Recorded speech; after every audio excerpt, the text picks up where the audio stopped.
Hello everyone, welcome to our channel. ఈరోజు కథ ప్రేమికుడా రక్షకుడా. నిన్నట్లానే ఈరోజు కూడా నిద్రపోవడానికి బాల్కనీలోకి వెళ్ళిపోయాడు విరాట్. వెళ్తున్న అతన్ని చూసి కూడా ఏం మాట్లాడకుండా బుక్ చదవడంలో పడిపోయింది వైషు. నేలపై చాప పరుచుకొని బెడ్షీట్ దిండు వేసుకుని పడుకున్నాడు. వెలిగిల్లా పడుకొని తల కింద రెండు చేతులు పెట్టుకుని ఆకాశంలోకి చూస్తున్నాడు. ఆకాశంలో చంద్రుడు కాదు కదా, చుక్కలు కూడా కనిపించడం లేదు. నల్లగా మబ్బు పట్టేసి ఉంది. ఆ విషయం కూడా గమనించనంతగా ఆలోచనలలో కూరుకుపోయాడు విరాట్. వైషుకి నిద్ర రావడంతో మెల్లిగా లేచి కుంటుకుంటూ వెళ్ళి నేలపై చాపపరుచుకొని పడుకున్న విరాట్ని ఒకసారి చూసి బాల్కనీ డోర్ క్లోజ్ చేసుకుంది. తర్వాత లైట్ ఆఫ్ చేసి నిద్రపోయే ముందు వేసుకునే ట్యాబ్లెట్స్ వేసుకుని పడుకుంది. చాలాసేపటి తర్వాత విరాట్ నిద్రలోకి జారుకున్నాడు. అతను నిద్రపోయి అరగంట కాకుండానే వర్షం పడడం స్టార్ట్ అయ్యింది. మంచి నిద్రలో ఉన్న విరాట్ మేల్కొని లేచి చాపా దిండు తీసుకుని లోపలికి వెళ్ళబోతే బాల్కనీ డోర్ క్లోజ్ చేసింది. వైషు క్లోజ్ చేసింది అని తెలిసి డోర్ కొట్టాడు. చిన్నగా మేల్కొన్న వైషు విరాట్ డోర్ కొడుతున్నాడు అని అర్థమయ్యి చిరాకు పడుతూ దిండు చెవులపై పెట్టుకుని మళ్ళీ నిద్రపోయింది. ఎంత కొట్టినా వైషు డోర్ ఓపెన్ చేయకపోవడంతో మత్తుగా నిద్రపోతుంది అనుకున్నాడు. బాల్కనీ నుండి గార్డెన్ వైపు ఉన్న షెడ్లోకి వెళ్ళిపోదామని చూశాడు. కానీ రమణ మిగతా కాపలా వాళ్ళు చలిమంట వేసుకుని అక్కడే కూర్చొని ఉన్నారు. ఇప్పుడు తను అక్కడికి వెళ్ళి నిద్రపోవడం కాదు కదా, నించోవడానికి కూడా కుదరదు. ఈ టైంలో అక్కడికి వెళ్తే రమణ కాదు మిగతా వారు రాజశేఖర్కి విషయం చెప్తారు. అందుకని అక్కడికి వెళ్లకుండా బాల్కనీలో ఒక కార్నర్లో నిలబడ్డాడు. వర్షం పెరుగుతుంది కానీ తగ్గలేదు. విరాట్ నిలువెల్లా తడిచిపోయాడు. రాత్రంతా వర్షంలోనే గడిపేశాడు. ఎటూ వెళ్ళడానికి దారి లేక. నెక్స్ట్ డే మార్నింగ్ 5కి వైషు నిద్రలేచి వాష్రూమ్కి వైపు వెళ్ళొచ్చింది. రూమ్లో లైట్ వెలగడం చూసి విరాట్ వెళ్ళి డోర్ కొట్టాడు. విసుక్కుంటూనే వెళ్ళి డోర్ ఓపెన్ చేసింది. కానీ అతని వైపు చూడలేదు. విరాట్ వణుకుతూ వాష్రూమ్కి వెళ్ళిపోయాడు.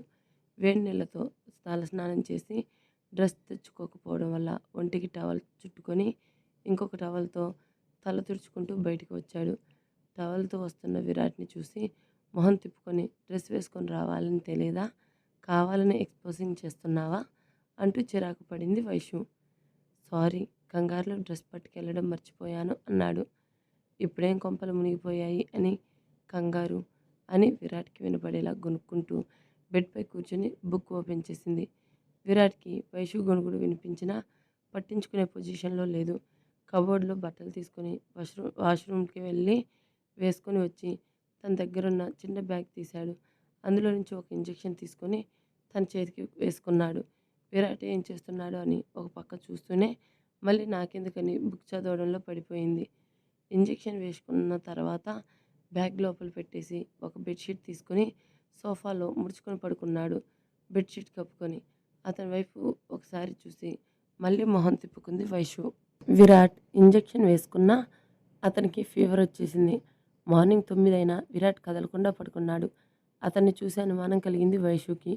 అంతలోనే నైట్ బాల్కనీలో పడుకున్నాడు కదా, నిద్రలేక ఇప్పుడు పడుకున్నాడేమో అని లైట్ తీసుకుంది. భానుగారు వైషుకి టిఫిన్ తీసుకొచ్చారు ఆమె రూమ్కి. వైషు చేతికి ప్లేట్ ఇస్తూ, చిట్టి తల్లి, విరాట్ ఇంకా లేవలేదేంటి అని అడిగింది. ఏమో తెలీదు అని ఒక ముక్క చెప్పి టిఫిన్ తింటుంది. ఆవిడ లేపకూడదు అనుకున్నారు, కానీ తినేసి పడుకుంటాడు అని విరాట్ దగ్గరికి వెళ్ళి నిద్ర లేపారు. కానీ విరాట్లో ఉలుకు పలుకు లేదు. ముసుగు తీసి విరాట్ అంటూ అతని భుజంపై చేతిని వేసింది. వెంటనే ఫాస్ట్గా చేతిని వెనక్కి తీసుకుంది. అతని ఫేస్పై, మెడపై చేతిని పెట్టి చెక్ చేసింది. బాడీ మొత్తం హీటర్లా కాలిపోతుంటే అయ్యో విరాట్కి ఫీవర్ వచ్చింది అని కంగారుగా కిందకి పరిగెత్తింది. ఫీవర్ వచ్చిందా అని విరాట్ వైపు చూసింది. వైషు చలనం లేకుండా పడుకుని ఉన్నాడు. ఎందుకు వచ్చింది ఫీవర్ అనుకుంది. అంటే నైట్ పాప బాల్కనీ తలుపులు బెడాయించుకొని పడుకుంది కదా, నైట్ వర్షం పడినట్టు, ఆ వర్షంలో విరాట్ తడిసినట్టు తెలియదు. భానుగారు కిందకి వెళ్ళి విరాజ్ అంటూ కంగారుగా పిలిచింది. టిఫిన్ తింటున్న విరాజ్, వేద, అనీష్, పల్లవి వీళ్ళందరూ ఆవిడ వైపు చూశారు. పేపర్ చదువుతున్న రాజశేఖర్ గారు, ఏమైంది భాను, ఎందుకు కంగారుగా వచ్చావు అని అడిగారు. మావయ్య గారు, విరాట్ ఒళ్ళు నిప్పులా కాలిపోతుంది. చూస్తుంటే ఫీవర్ వచ్చినట్టు ఉంది అని కంగారుగా చెప్పారు. ఏంటి విరాట్‌కి ఫీవర్ వచ్చిందా? అంటూ రాజశేఖర్ గారు అడిగారు ఒకేసారి. అవును మావయ్య. వాడు ఎంత పిలుస్తున్నా లేవడం లేదు. నాకెందుకో భయంగా ఉంది అని ఏడుస్తుంటే, భాను ఏడుపు ఆడుపు వాడికేం వాడేం పోలేదుగా అని విసుగ్గా అన్నారు కిరణ్ గారు. కిరణ్ ఏం మాటలు నీ నాలుక అదుపులో పెట్టుకోకపోతే దాన్ని చీరేస్తాను అని కోపంగా చెప్పి, విరాజ్ డాక్టర్‌కి ఫోన్ చెయి అని చెప్పి విరాట్ రూమ్‌కి వెళ్ళాడు. బెడ్‌పై కూర్చొని విరాట్‌ని చూస్తున్న వైషు రాజశేఖర్ గారు రావడంతో మొహం తిప్పుకుంది. చిట్టి తల్లి విరాట్‌కి ఫీవర్ అంట. మాకొక మాట చెప్పాలిగా అని సీరియస్ అయ్యారు. నాకే తెలియదు. ఇక మీకేం చెప్తాను. అయినా అతను ఫీవర్ వస్తే చెప్పాలి. అంతేకాని సెల్ఫ్ ట్రీట్మెంట్ చేసుకుంటే బెడిసి కొడుతుంది అని కోపంగా చెప్పింది. విరాట్ ఇంజెక్షన్ చేసుకోవడం చూసి, విరాట్ ఒక డాక్టర్. అందుకే వాడు ఇంజెక్షన్ చేసుకొని ఉంటాడు. మాకు చెబితే బాధపడతామని. అంతేకాని ఏమీ తెలియకుండా వైద్యం చేసుకోవడానికి వాడేం పిచ్చోడు కాదు. సీరియస్‌గా అంటూ లోపలికి వచ్చాడు విరాజ్. విరాజ్ డాక్టర్‌కి ఫోన్ చేశావా? అని అడిగారు. విరాట్ నుదుటిపై చేతిని వేస్తూ, హా! చేశాను తాతయ్య. అతను ఆన్ ది వే అంటూ విరాట్ పక్కన కూర్చున్నాడు. అతని తల ఇంకా డ్రైగా ఉంది. ఏంటి వీడు ఫీవర్ పెట్టుకొని తలస్నానం చేశాడు అని టవల్ తీసుకొని విరాట్ తల తుడిచాడు. ఇంతలో డాక్టర్ రావడంతో ఫీవర్ చెక్ చేసి, ఓహ్! 108 ఉంది. ఇంత ఫీవర్ ఇతను ఎలా తట్టుకున్నాడు? ఇట్స్ గ్రేట్ అంటూ ఇంజెక్షన్ చేస్తుంటే, డాక్టర్ వాడు ఒక ఇంజెక్షన్ చేసుకున్నాడు అని డస్ట్‌బిన్‌లో ఉన్న ఇంజెక్షన్ కవర్ చూపించాడు. అది చూసి ఓకే. ఇంకొక అరగంటలో స్పృహలోకి వస్తాడు. ఏమీ తినకుండా ఇంజెక్షన్ చేసుకుంటే ఇలానే ఉంటుంది. ఈసారి జాగ్రత్త అని కొన్ని టాబ్లెట్స్ ఇస్తూ అతను లేచిన తర్వాత ఏదైనా పెట్టి వేయండి అని చెప్పి వెళ్ళిపోయాడు. నేను ఉంటాను వీడి దగ్గర. మీరు వెళ్ళండి అని విరాట్ రూమ్‌లో ఉన్న అందరినీ ఒక్కొక్కరిగా పంపించేశాడు విరాజ్. అందరూ వెళ్ళిపోయిన తర్వాత ఎందుకు వద్దు మనిషివి అన్న విషయం మర్చిపోతున్నావు అని కోపంగా అడిగాడు విరాజ్. ఏం మాట్లాడుతున్నావు బావా అని తను కోపంగా అడిగింది. విరాట్‌కి ఫీవర్ రావడానికి కారణం నువ్వే అన్నాడు సీరియస్‌గా. వాట్? అతనికి ఫీవర్ రావడానికి కారణం నేనెందుకు అవుతాను? నాన్‌సెన్స్. సెన్స్ లేకుండా ప్రవర్తిస్తున్నావు వైషు. వాడు రాత్రి బాల్కనీలో నిద్రపోతే నువ్వు డోర్ క్లోజ్ చేసుకున్నావు. వాడు వర్షం పడుతుంటే డోర్ కొట్టాడు. కానీ నువ్వు తీయలేదు. నేను మొత్తం చూశాను. అక్కడి నుండి వెళ్ళలేక, రూమ్‌లోకి వచ్చే దారి లేక రాత్రంతా వర్షంలో తడుస్తూ ఉండిపోయాడు. ఇదంతా నీ వల్ల కాదా? ఫస్ట్ టైం నిన్ను చూస్తుంటే కోపం వస్తుంది నాకు. ఛ! అని విసుగ్గా ఫీల్ అవుతూ విరాట్ రూమ్ నుండి వెళ్ళిపోయాడు. నైట్ విరాట్ వచ్చి బాల్కనీ డోర్ కొట్టడం గుర్తొచ్చి వర్షం పడుతుందని డోర్ కొట్టాడా? తీయకుండా తప్పు చేశానే అని గిల్టీగా ఫీల్ అయ్యింది వైషు. ట్రిప్ అయిపోయింది. బస్సులు అవైలబుల్‌గా ఉన్నాయి. వెళ్ళిపోదాం అని సిద్ధు గోల చేయడంతో విరాట్ ఇంటి నుండి వెళ్ళడం ఇష్టం లేకపోయినా ఇంకా ఇక్కడే ఉంటే విరాట్‌కి అనుమానం వస్తుందని వెళ్ళిపోవచ్చు అని చెప్పి లగేజ్ ప్యాక్ చేసుకొని హాల్లోకి వచ్చారు సిద్ధు, విజయ్. మేము వెళ్ళిపోతున్నాం. విరాట్ ఎక్కడ? వాడికి ఒకసారి చెప్పి వెళ్ళిపోతాం అన్నాడు సిద్ధు. విరాట్‌కి ఫీవర్ అని విరాట్ చెప్పడంతో సిద్ధు కంగారు పడితే విజయ్ కంగారు పడినట్టు నటించాడు. అవునా? ఇప్పుడు ఎలా ఉంది వాడికి అని అడిగాడు సిద్ధు. ఇప్పుడే స్పృహలోకి వచ్చాడు. రండి వాడి రూమ్‌కి తీసుకువెళ్తాను అని విరాట్ రూమ్‌కి సిద్ధుని, విజయ్‌ని తీసుకుని వెళ్ళాడు. విరాట్ ఎలా ఉంది? సడన్‌గా ఫీవర్ ఏంటి అని అడిగాడు సిద్ధు. ఏం లేదు నిన్న ఫీవర్ నిన్ ఏం లేదు చిన్న ఫీవర్ అంతే అని సిద్ధు, విరాట్ మాట్లాడుకుంటుంటే విజయ్ బెడ్‌పై కూర్చున్న వైషుని కోపంగా చూస్తున్నాడు. ఈ విరాట్ గాడి వల్లే నువ్వు ప్రాణాలతో ఉన్నావు. లేదంటే నువ్వు చచ్చి చాలా రోజులయ్యేది. నీ వల్లే కదే అంత ఆస్తి ఉన్నా అనుభవించడానికి లేకుండా పోయింది. ఈసారి నేను వదిలిపెట్టేది లేదు. అడ్డుగా ఉన్న ఈ విరాట్ గాడిని ఏసేసి తర్వాత నేను చిత్రహింసలు పెడుతూ చంపుతాను అని కసిగా అనుకున్నాడు విజయ్. సిద్ధు, విజయ్ విరాట్‌కి చెప్పి బస్ స్టాప్‌కి స్టార్ట్ అయ్యారు. రమణ వాళ్ళని స్వయంగా బస్ స్టాప్‌లో డ్రాప్ చేసి వచ్చాడు. బస్‌లో కూర్చున్నా బస్ స్టార్ట్ అవ్వడానికి ఇంకా టైం ఉండడంతో రిలాక్స్‌గా కూర్చొని సాంగ్స్ వింటున్నాడు సిద్ధు. అతన్ని ఒకసారి చూసి ఫోన్ తీసి సైలెంట్‌లో పెట్టి చెవి దగ్గర పెట్టుకున్నాడు. హలో! ఏంటి? నాన్నకి సీరియస్‌గా ఉందా?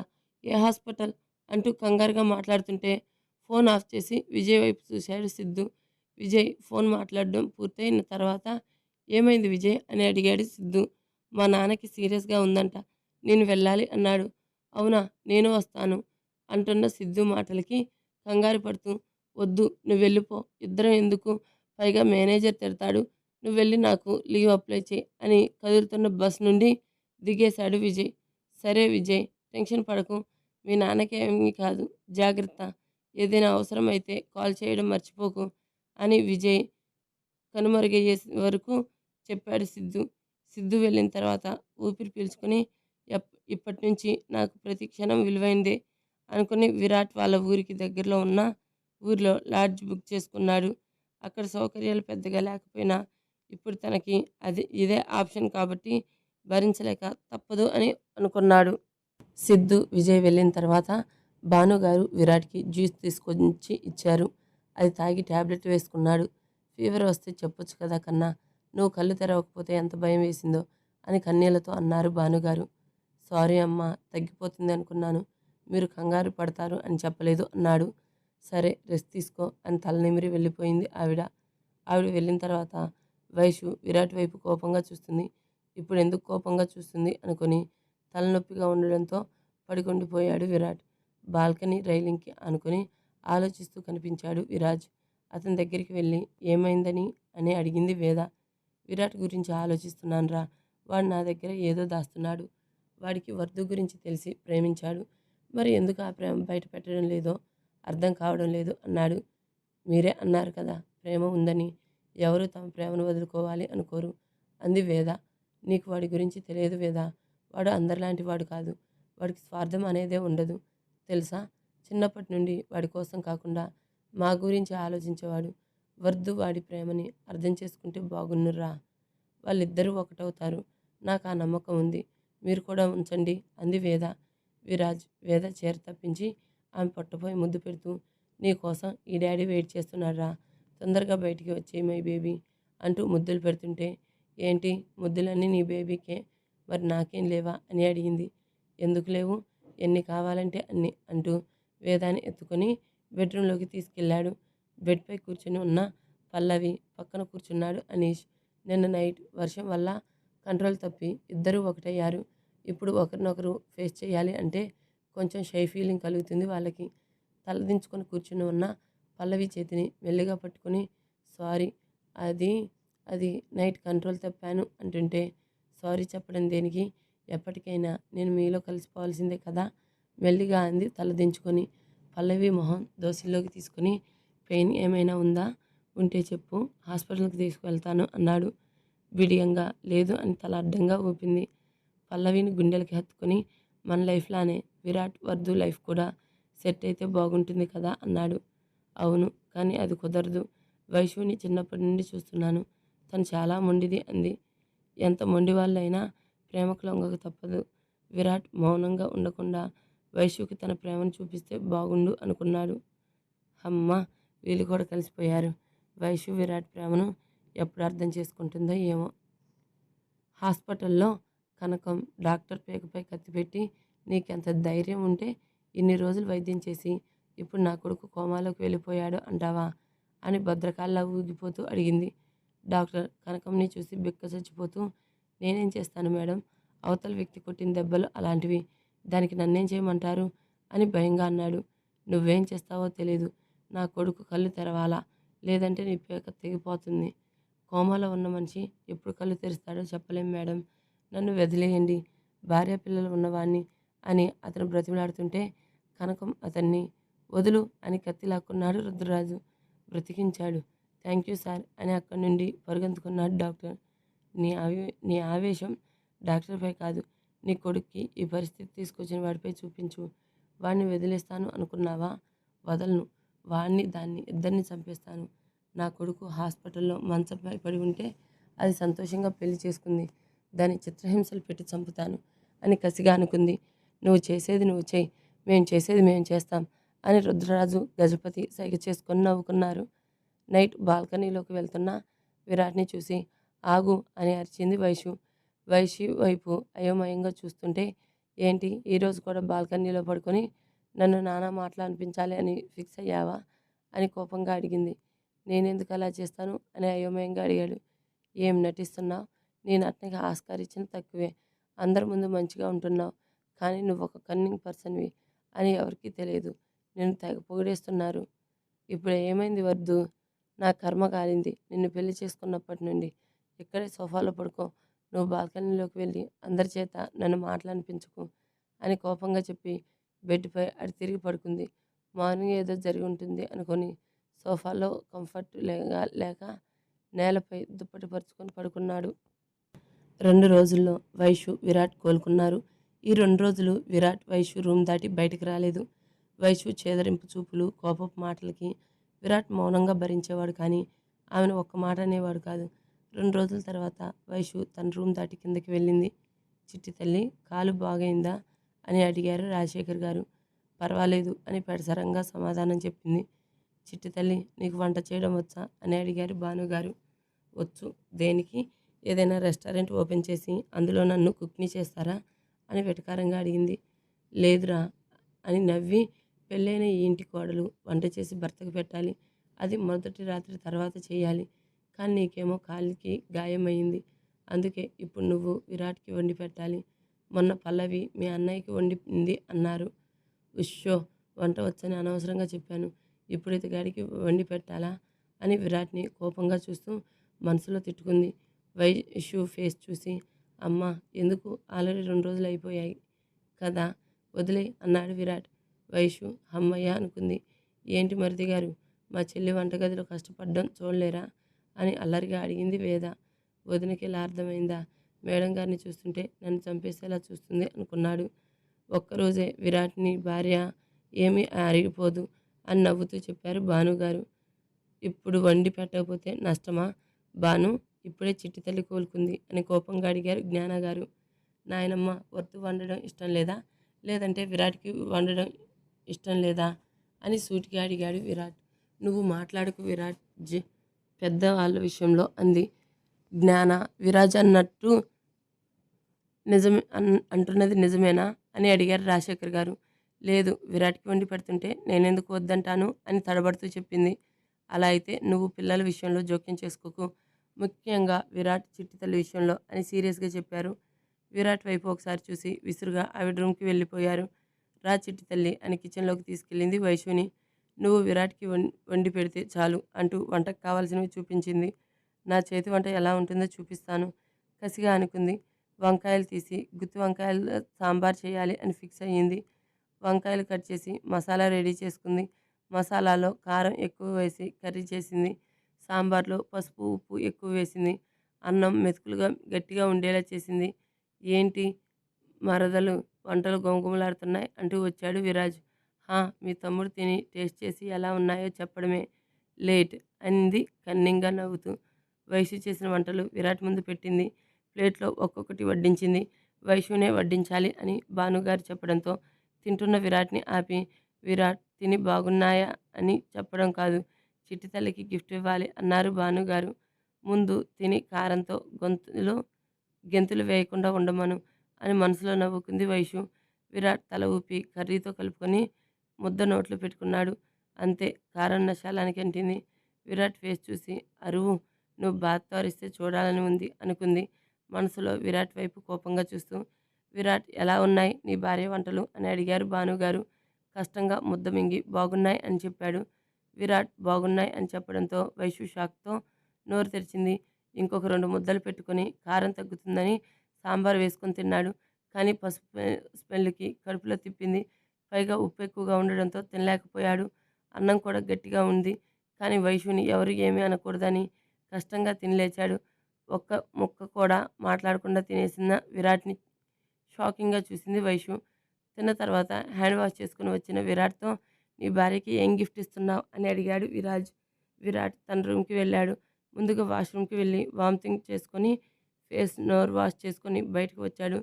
కబోర్డ్‌లో ఉన్న తన బ్యాగ్ ఓపెన్ చేసి అందులో ఎప్పుడో వైషు కోసం కొన్న కాలిపట్టీలు తీసుకున్నాడు. వాటిని ఒకసారి చూసి తీసుకొని కిందకి వెళ్ళాడు. ఏమిస్తాడో అని ఆతృతగా చూస్తున్నారు భానుగారు, రాజశేఖర్ గారు, విరాజ్, అనీష్, పల్లవి, వేద. విరాట్ వైషు ముందు నిలబడి చేతిలో ఉన్న పట్టీల వైపు పైకి చూపించాడు. వైషుకి పట్టీలంటే చాలా ఇష్టం. పట్టీలు ఒకసారి చూసి విరాట్ వైపు చూస్తూ ఉండిపోయింది. వాటిని చూసి వావ్ అని ఒక్కసారిగా అరిచారు యంగ్ బ్యాచ్ అందరూ. వాళ్ళ అరుపులు విని మొహం తిప్పుకుంది. భానుగారు తీసుకో చిట్టి తల్లి అని నవ్వుతూ చెప్పారు. నో, విరాట్ పెట్టాలి అని విరాజ్ వైపు చూసి కన్నుకొట్టింది వేద. అవును, విరాట్ విరాట్‌ని నీ చేతులతో పెట్టు అని అన్నాడు. అనీష్ కూడా పెట్టాలి అన్నాడు. పల్లవి సైలెంట్‌గా ఉంది. విరాట్ వైపు కోపంగా చూసింది వైషు. విరాట్ సైలెంట్‌గా ఉంటే పెట్టాలి అని గోల చేశారు యంగ్ బ్యాచ్. ఇక తప్పక మోకాలి మీద కూర్చొని వైషు కాలు తన మోకాలిపై పెట్టుకొని పట్టీలు పెట్టాడు. విరాట్ చేతి స్పర్శ తన పాదంకి తగలగానే వైషు నరాలు జివ్వుమని లాగాయి. అదే ట్రాన్స్‌లో విరాట్ వైపు చూస్తుంటే విరాజ్ తన ఫోన్‌లో వాళ్ళిద్దరిని మూమెంట్స్‌ని బంధించాడు. అందరూ క్లాప్స్ కొట్టడంతో వైషు తేరుకొని ఇంకా తన కాలు విరాట్ మోకాలుపై ఉండడం చూసి విసురుగా తీసుకొని తన రూమ్‌కి వెళ్ళిపోయింది. ఆమె ప్రవర్తనకి అందరూ నిట్టూర్చి ఎవరి గదుల్లోకి వాళ్ళు వెళ్ళిపోయారు. వైషు రూమ్‌కి వెళ్ళి బెడ్‌పై కూర్చుంది. జరిగినవన్నీ తలుచుకుంటే విపరీతమైన కోపం వస్తుంది. కానీ ఏమీ చేయలేని తన నిస్సహాయతకి బాధగా అనిపించింది. కాలికి మెరుస్తున్న పట్టీలు చూస్తుంటే ఇంకా కోపం ఎక్కువయ్యింది. వెంటనే వాటిని తీసి దూరంగా విసిరేసింది. అవి వెళ్ళి రూమ్‌కి వస్తున్నా విరాట్ కాళ్ళ దగ్గర పడ్డాయి. వాటిని తీసుకుని మౌనంగా తన బ్యాగ్‌లో పెట్టుకున్నాడు. అతనికి తెలుసు వైషు తను ఇచ్చిన గిఫ్ట్ తీసుకోదు అని. నీకు కొంచెం కూడా కోపం రావడం లేదా నా ప్రవర్తన వల్ల, లేదంటే నటిస్తున్నావా అని అడిగింది. విరాజ్ సైలెంట్గా ఉండడంతో ఇంకా కోపం పెరిగిపోయింది. ప్లీజ్, నీతో కలిసి ఉండడం అంటూ జరగదు. నాకు డైవర్స్ ఇచ్చేయి. నువ్వు నిజంగా నా మంచి కోరుకుంటే డైవర్స్ ఇచ్చేయి అంది. విరాట్ కబోర్డు దగ్గరికి వెళ్ళి కొన్ని పేపర్స్ తీసి వైషు ముందు పెట్టాడు. ఏంటివి? Divorce papers. మన పెళ్ళైన ఈవినింగ్నే రెడీ చేయించాను. నేను సైన్ కూడా పెట్టేశాను. నువ్వు సైన్ చేయడం లేట్ అన్నాడు ఏ భావం లేకుండా. షాక్ అయిపోయింది అంతే. వైషు అతని మాటలకి. డైవర్స్ ఇస్తాడో ఇవ్వడో అని టెన్షన్ పడింది. కానీ తను అడగకముందే డైవర్స్ పేపర్స్ రెడీ చేసి పెట్టడంతో మాటలు రాలేదు వైషుకి. కానీ మనం ఒక 6 నెలలు కలిసి ఉండాలి అన్నాడు. షాక్ నుండి తేరుకుని ఇదొక కొత్త నాటకమా అని కోపంగా అడిగాడు. నాటకం ఏంటి అని అయోమయంగా అడిగాడు. మరి డైవర్స్ ఇచ్చినట్టు ఇచ్చి మళ్ళీ కలిసి ఉండాలి అంటున్నావు. నీతో కలిసి ఉండడం నాకు ఇష్టం లేదు. వద్దు, నేనేమీ నాటకం ఆడడం లేదు. పెళ్ళైన 1 ఇయర్ తర్వాత డైవర్స్ వస్తాయి. కానీ నేను 6 నెలలకి మేనేజ్ చేశాను. కావాలంటే నువ్వే లాయర్తో అయినా మాట్లాడు అని ఇదే చెబుతాడు అన్నాడు. ఓకే, 6 నెలల్లో నీ నుండి నాకు విముక్తి దొరుకుతుంది అని నేను ఈలోగా ప్రేమించిన వాడిని కనిపెడతాను అనుకుంది మనసులో. వేద, విరాజ్, అనీష్ కలిసి ఈవినింగ్ సినిమా ప్లాన్ చేశారు. అంటే ఈ బ్యాచ్ అందరూ విరాట్ వైషుని కలపాలి అని కంకణం కట్టుకున్నారు కదా. అందులో భాగమే ఈ మూవీ. పాపం లోపల వైషు, విరాట్ డైవర్స్ గురించి డిస్కషన్ చేసుకుంటుంటే వీళ్ళు వాళ్ళిద్దరిని కలిపే ప్లాన్ చేస్తున్నారు. ఏందో. వైషు సైన్ చేసి ఆ పేపర్స్ తన దగ్గర పెట్టుకుంది. విరాట్పై నమ్మకం లేక. ఇంతలో తమ రూమ్ డోర్ సౌండ్ అయ్యింది. విరాట్ వెళ్ళి డోర్ ఓపెన్ చేశాడు. ఎదురుగా విరాజ్ అనీష్ని చూసి రండి అన్నయ్య అంటూ సైడ్కి తప్పుకున్నాడు విరాట్. మేము రావడం కాదు, మీరు రావాలి అన్నాడు. ఎక్కడికి అని అడిగాడు విరాట్. మూవీకి వెళ్దాం, రెడీ అవ్వండి. ఇప్పుడు మూవీ ఏంటి అన్నయ్య అని విరాట్ అంటుంటే ఇప్పుడు వెళ్ళక ఇంకిప్పుడు వెళ్తాం. పెళ్ళైన జంటలు ఇప్పుడే ఎంజాయ్ చేయాలి. మళ్ళీ పిల్లలు పుడితే కుదరదు. తొందరగా రెడీ అయ్యి రండి. నేను ఆల్రెడీ టికెట్స్ బుక్ చేశాను అని విరాట్కి చెప్పి అనీష్ని తీసుకుని ఫాస్ట్గా అక్కడి నుండి వెళ్ళిపోయాడు. వైషు ఏమంటుందో అనుకుని అది నేను అన్నయ్యకి చెప్తానులే, మనం రాము అని అన్నాడు. నువ్వు రాకపోతే పో, నేను వెళ్తాను అని డ్రెస్ చేంజ్ చేసుకోవడానికి వెళ్ళింది. బయటికి వెళ్తే కొంచెం ప్రశాంతంగా ఉంటుందని. పైగా తను ఇక్కడికి వచ్చినప్పటి నుండి జైల్లో ఖైదీలా బందీగా ఉండడం చిరాగ్గా ఉంది ఆమెకి. వైషు వెళ్తే విరాట్ వెళ్ళడం కంపల్సరీ కాబట్టి షర్టు తీసి హుడీ వేసుకున్నాడు. డ్రెస్ మార్చుకుని వచ్చి విరాట్ కూడా రెడీ అవ్వడం చూసి నువ్వు వస్తున్నావా అని అడిగింది. హా, నువ్వు వెళ్తే నేను రాకపోతే అన్నయ్య ఊరుకోడు, అందుకే అన్నాడు.